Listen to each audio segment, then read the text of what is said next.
If your money feels like a mess and you don't know where to start, this video is for you. We remember feeling overwhelmed, like no matter how hard we worked, we were always behind.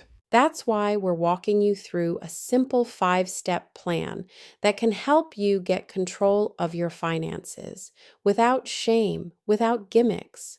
This is exactly what we wish we had on day one. Let's dive in. Hey, We're the money-wise couple. We're not financial advisors, just a regular couple who Paid off our debt, invested our money, became financially independent. And we're here to help you do the same. Step 1 is knowing your numbers. This means getting a clear picture of your money, how much is coming in, how much is going out, and what you owe. It doesn't have to be fancy. Just write down your total monthly income, list out all your debts, and track where your money's going for the next 30 days. Most people think they know, but when they actually see the numbers in front of them, it's eye-opening. You might realize you're spending $200 a month on takeout and didn't even notice, or that a few small debts are draining your paycheck with interest. But hey, you're not doing this to feel sorry or guilty over how much you've spent on things you perhaps didn't need. This exercise is to give you clarity. You can't make improvements on what you can't see. Once you know your numbers, it's time to build a beginner budget, a simple plan for your money. Start with your must-haves. These are your non-negotiables: rent or mortgage, utilities, basic groceries, transportation to work, and minimum debt payments.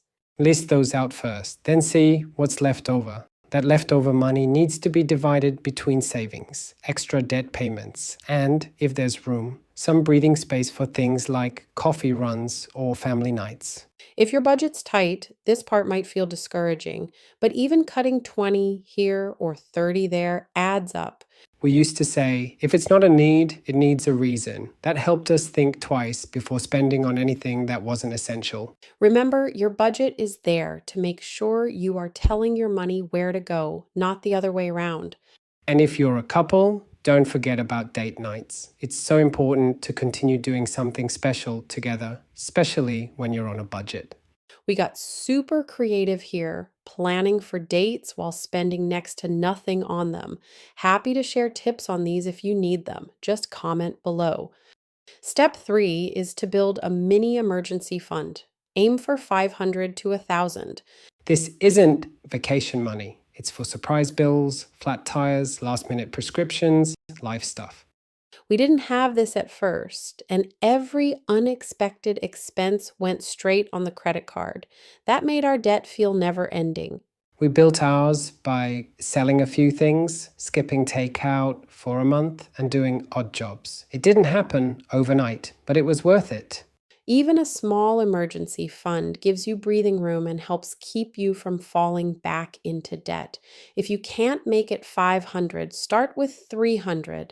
This is your budget and it needs to work for you.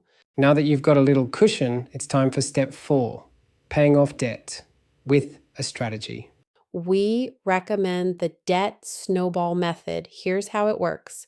You list your debts from smallest balance to largest. Pay minimums on everything, but throw any extra money at the smallest one first. When that first one's gone, you take the amount you were paying there and roll it into the next one. Like a snowball, your payments grow as you go.